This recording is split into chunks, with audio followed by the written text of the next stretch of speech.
আয় আয় তাড়াতাড়ি আয় ছাগল কোন জায়গার জলদি আর তাড়াতাড়ি আর আরে ফজলু ভাই কোন দেশে যাচ্ছেন? সৌদি আরব। কেন? সৌদি আরব? কিন্তু এই যে আপনার সাথে এরা কারা? ওরা আমার ব্যাগটা টানে আর কি। ব্যাগ টানে মানে?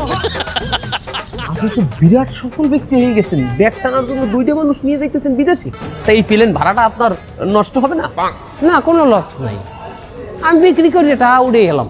বিক্রি মানে আপনি কি সৌদি আরবে ব্যবসা করতে চাইতেছেন? জি। তা কি ব্যবসা? আপনার পণ্য কোথায়? অন্য ওরা দুইজন, ওরা দুজন মানে?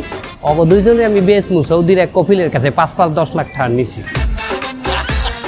আপনি এদের কাছ থেকে 5-10 লাখ টাকা নিয়েছেন, আবার তাদেরকে বেচতে দেবেন? হ্যাঁ, আপনার কি বিবেকে বাঁধলো না?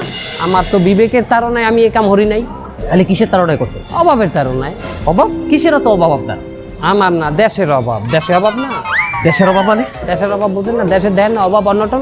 এই জন্য আমি চিন্তা করছি যে দেশের সমস্ত লোক নিয়ে আমি সৌদি আরবে বেচে দেবো, এতে দেশের একটা হইবে না আর কি, উন্নয়ন হইবে না। এই যে দেশের সহজ সরল মানুষগুলোর ঠগাইয়া টাকা কামাইতে আছেন, এতে কি আপনার সৌদি দিয়ে খুব বেশি সোয়াব হইবে?